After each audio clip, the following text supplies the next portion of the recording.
Je m'appelle Anna Blake. Sur le papier, je suis lieutenant général au sein du Cybercommand des États-Unis. Je supervise les opérations de défense stratégique, je dirige les interventions d'urgence et je suis assise en face de certains des dirigeants les plus puissants du pays. Mais aux yeux d'un homme, le seul titre qui m'est resté était celui de « fille », et même pas un titre honorable. La nuit de mes 40 ans devait être une fête tranquille. Rien d'extravagant, juste une salle de bal louée, du vin, quelques collègues en qui j'avais confiance et le genre de musique douce qui aide à se détendre. Mais la voix de mon père trouvait toujours le moyen de s'élever au-dessus de la pièce. Sa présence ne changeait pas seulement l'atmosphère. Elle la dissipait. Je l'ai senti dès son entrée.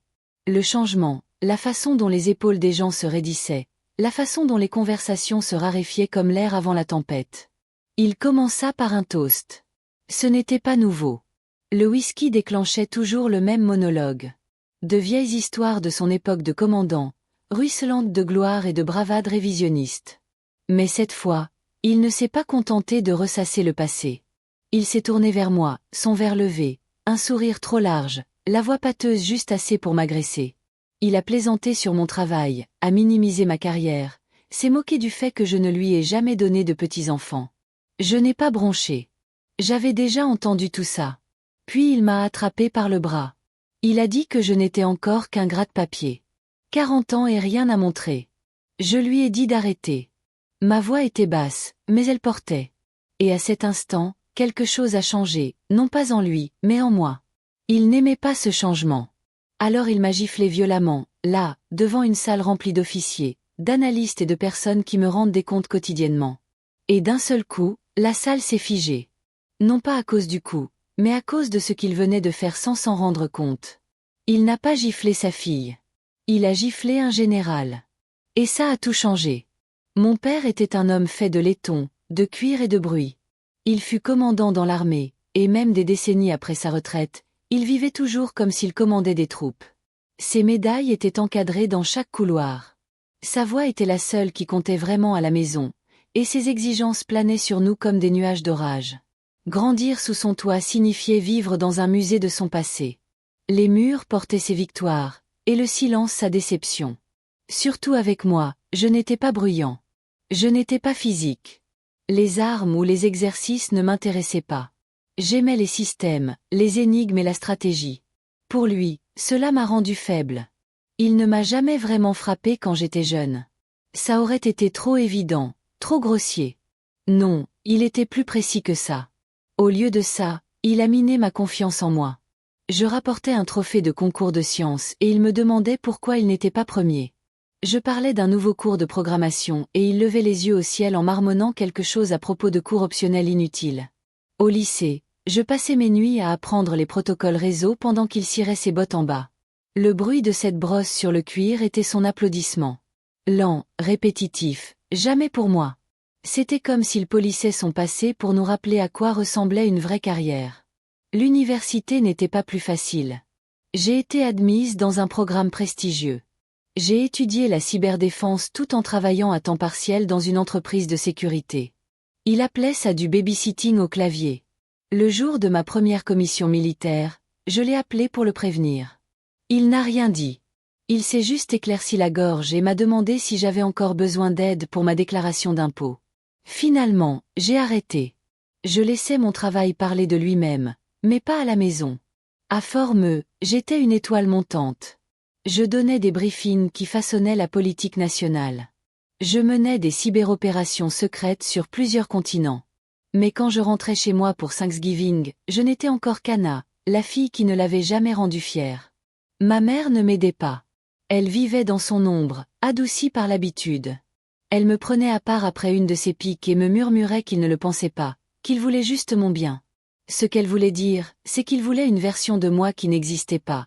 Une version dont il pourrait se vanter. Un moule, peut-être un salut. Personne dans ma famille ne m'a jamais demandé ce que je faisais réellement. Ils ignoraient que j'avais une habilitation de sécurité. Ils ignoraient que mes décisions avaient un impact sur la cybersécurité mondiale. Ma vie à la maison était filtrée par leurs préjugés, et je ne les corrigeais pas. C'était plus facile ainsi, plus sûr. Mais cette division avait un prix. J'ai appris à compartimenter.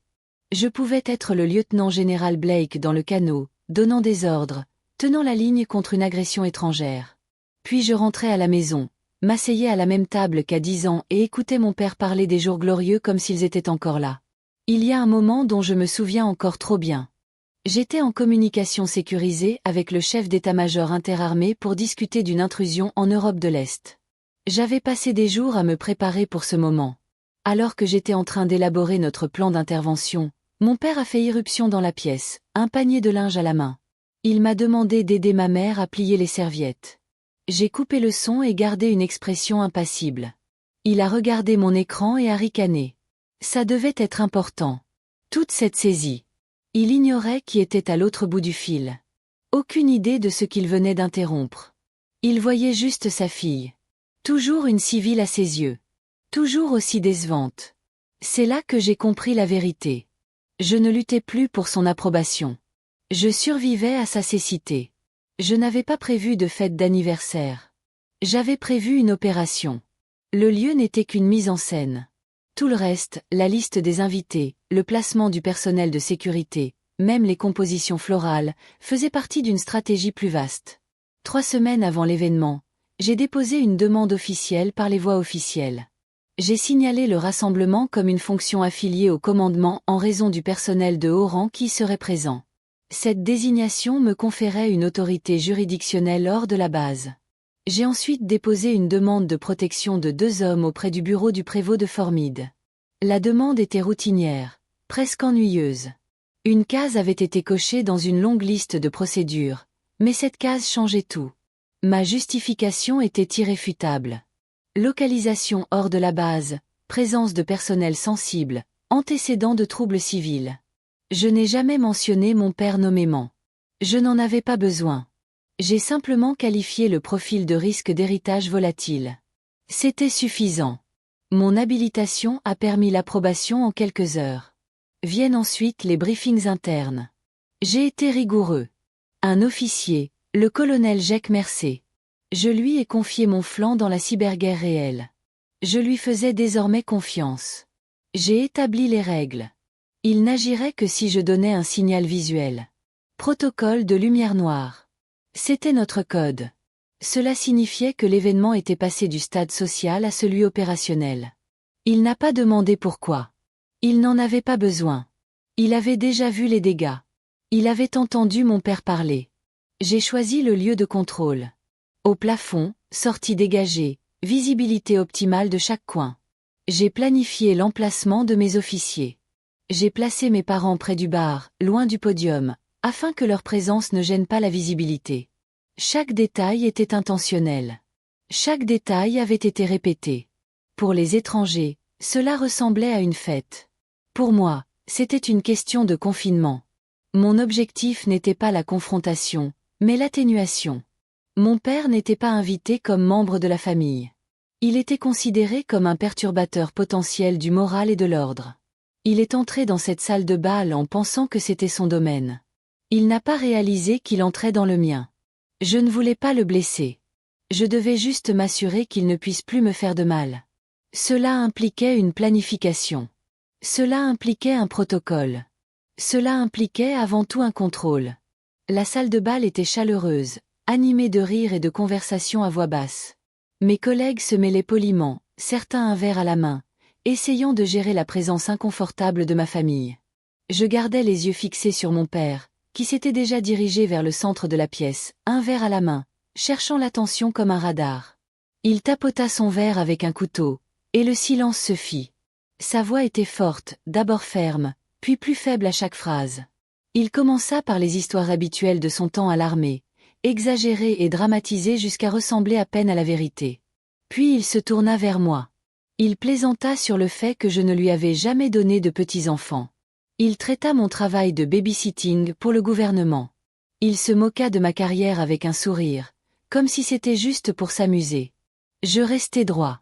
Je ne répondis pas. Ce n'était pas nouveau.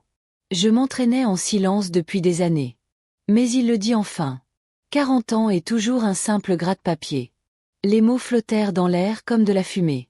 Je sentis la chaleur me monter au cou. La pièce, autrefois bruyante et lumineuse, semblait maintenant trop silencieuse. Mes collègues baissèrent les yeux, ne sachant où fixer leur regard. Ma mère se tenait à côté de lui, le sourire trop crispé, les mains figées le long du corps.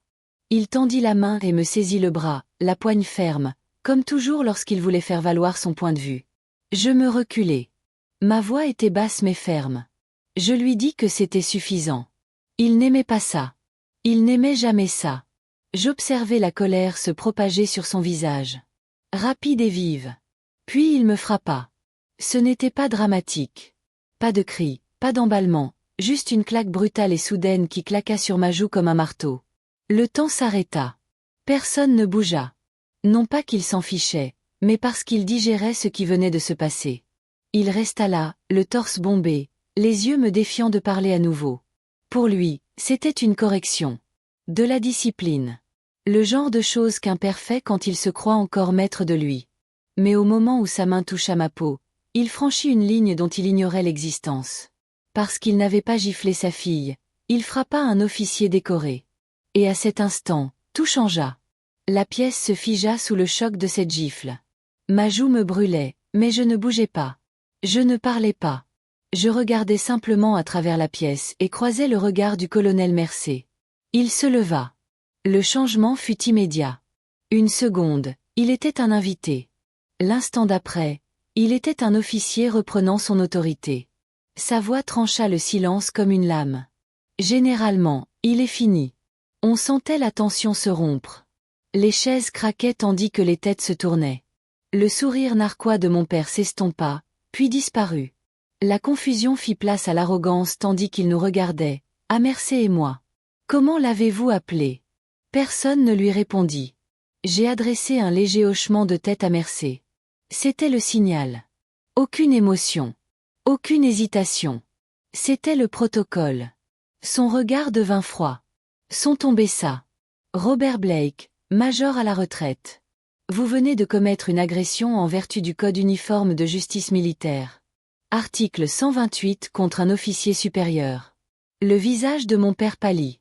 Il riait toutes les semaines. Le son était cassant et déplacé. C'est ma fille. Elle remplit des rapports. Elle travaille dans l'administration. Il chercha du regard des renforts dans la salle, mais n'en trouva aucun. Mes collègues restèrent immobiles. Ils n'en avaient pas besoin. Les hommes près de la porte avaient déjà vu 2 officiers en civil s'avancer. Calme, précis, le genre de geste qui paraît doux jusqu'à ce qu'on réalise à quelle vitesse il peut changer. Il lui prenait déjà les bras avant même qu'il ne comprenne ce qui se passait. Il se tourna vers moi, les yeux écarquillés. « Anna, dis quelque chose. Dis-leur que c'est une erreur. » Mais je n'étais plus Anna. J'étais le général Blake et le protocole avait déjà été exécuté. Il résista, mais seulement un instant. Il vit leurs insignes, sentit leur emprise, comprit enfin qu'il ne s'agissait plus de famille. Il s'agissait de grade, et le système qu'il vénérait se retournait contre lui à cause de cela. Le colonel Mercé recula d'un pas, croisa les mains derrière le dos et observa. Aucun jugement, juste une procédure. Les règles avaient été respectées. La chaîne de commandement était respectée. Les conséquences appartenaient désormais au système. Je restais immobile, calme, immobile. Ce n'était pas de la vengeance. C'était structuré. C'était de la discipline. C'était tout ce qu'il prétendait respecter qui lui était désormais appliqué. Ils le firent sortir par la porte principale sans violence. Personne n'éleva la voix. Aucun claquement de menottes contre le marbre, mais on en entendait le poids à chaque pas. On ne le quittait pas simplement. On l'effaçait de l'espace qu'il croyait posséder.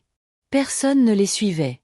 Mes proches, autrefois bruyants et dominants, s'évanouirent dans les recoins comme de la fumée. Certains regardèrent le sol. D'autres se glissèrent simplement par le côté. Trop honteux pour parler, trop lents pour avoir de l'importance. La musique s'était arrêtée, mais personne ne le remarqua. Ma mère se tenait seule. Ses mains tremblaient lorsqu'elle tendit la main, mais elle ne s'approcha pas. Ses yeux rencontrèrent les miens, écarquillés, entre incrédulité et prise de conscience. Puis, doucement, comme si elle retenait ses mots depuis des années, elle dit qu'elle savait. Elle murmura qu'elle se souvenait avoir entendu mon titre une fois, des mois plus tôt, aux informations. Elle ne le lui avait pas dit. Elle avait peur. Elle paraissait plus petite que dans mon souvenir, comme si quelque chose avait été arraché. Sa voix s'est brisée, me demandant si je pouvais parler, si je devais m'expliquer. Mais je n'ai rien dit. Je l'ai juste regardé, puis je me suis retournée et je suis partie. Non pas par colère, ni par désir de la punir, mais parce qu'il n'y avait plus rien à dire. Certaines limites, une fois tracées, ne s'effacent pas. Elles ont défini le terrain. Plus tard dans la semaine, la procédure officielle a avancé rapidement. Mon père a reçu une ordonnance de protection permanente. Sa carte militaire lui a été retirée, l'accès lui a été refusé, il n'y avait pas d'intendance, pas d'entrée à la base, pas d'événement pour les anciens combattants. Sa réputation l'a suivi jusqu'au silence. Il n'y avait pas de prison. Je n'avais pas voulu ça. La loi faisait son travail discrètement et avec précision parmi ses pairs. L'histoire s'est vite répandue. Pas celle d'un père et de sa fille. Celle d'un officier à la retraite qui avait enfreint le code et frappé un général. C'est ce qui est resté. C'est ce qui a brûlé. Son nom, autrefois prononcé avec fierté dans ses cercles, s'est transformé en un récit édifiant. Ses médailles, ses récits de guerre, rien ne pouvait le protéger de ce qu'il avait fait. Pas pour moi, mais pour l'institution qu'il prétendait servir. C'était la véritable conséquence. Il a perdu la seule chose à laquelle il tenait plus que le contrôle, l'illusion de l'honneur. Et il l'a fait devant des gens qui n'oublieraient jamais. La justice ne venait pas avec des sirènes. Elle venait avec le silence. Et pour un homme comme lui, cela était plus fort que tout. 1 an plus tard, je me tenais dans une pièce sans fenêtre, entourée de murs construits pour faire taire le monde extérieur. Le char du Pentagone n'était pas censé être confortable. Il était censé vous concentrer. Malgré cette pression, je me sentais calme et concentré. Je venais d'être promu. 4 étoiles reposaient désormais sur mes épaules, et avec elles, le commandement complet du cybercommande américain. Le poids de cette responsabilité ne m'effrayait pas. J'en portais les rênes depuis des années. Mais debout là, à briefer le secrétaire à la défense, à élaborer une réponse stratégique à une menace multinationale, j'ai ressenti quelque chose de nouveau. Ni de la fierté, ni de la justification, juste un alignement. Comme si le reste du monde avait enfin rattrapé ce que j'étais déjà devenu. Ils écoutaient quand je parlais, non pas à cause de mon nom, ni à cause de mon passé, mais parce que j'avais mérité cet espace. Chaque décision discrète, chaque heure invisible, chaque protocole écrit et appliqué, tout cela m'avait mené jusqu'ici. Il n'y avait ni cérémonie, ni applaudissements, juste du respect, pur et sans mélange. Quelques semaines après cette réunion, une petite boîte carrée est arrivée à mon bureau. Un simple carton, sans adresse de retour, mais l'écriture sur l'étiquette m'était familière. Avant même de l'ouvrir, je savais que c'était d'elle, ma mère. J'ai hésité avant d'en ouvrir le couvercle, non par peur, mais par conscience. Certaines choses ont plus de poids que leur taille. À l'intérieur se trouvait une photo. J'avais peut-être 6 ans, sur les épaules de mon père. Nous rions tous les deux. Pendant un instant, je l'ai fixé comme si je lisais une langue étrangère que je parlais autrefois. Derrière, se trouvait une page manuscrite. Ces mots étaient clairs, mais sans lourdeur. Elle disait qu'il avait été un tyran, qu'elle avait été une lâche, que son ombre obscurcissait ma lumière, et qu'elle avait laissé faire par peur d'être laissée seule dans le noir. Elle n'a pas demandé pardon. Elle n'a pas supplié de revenir. Elle a juste dit que mon héritage était encore en train de s'écrire et qu'elle espérait qu'un jour je la laisserais la lire. J'ai plié le papier une fois, je l'ai remis dans la boîte, puis je l'ai glissé dans le tiroir du bas de mon bureau, sous les documents confidentiels et les briefings de mission. Il y est resté, non par colère, mais parce que ce chapitre était clos. Je n'ai pas ressenti le besoin d'appeler. Il n'y avait plus rien à revivre. Aucune douleur exigeant une conclusion, juste la reconnaissance silencieuse que certaines vérités, une fois dites, suffisent. Je n'ai pas gagné. Ce n'était pas une victoire. C'était une évolution. Du besoin de validation à la connaissance de ma valeur, du besoin d'être vu à l'envie d'attirer l'attention sans élever la voix. Mon père pensait qu'un héritage était ce que les autres vous plaçaient sur la poitrine. J'ai appris que c'est ce qu'on porte sur ses épaules quand personne ne regarde. Le poids qu'on choisit, le silence qu'on garde, la ligne qu'on trace et qu'on ne franchit plus jamais.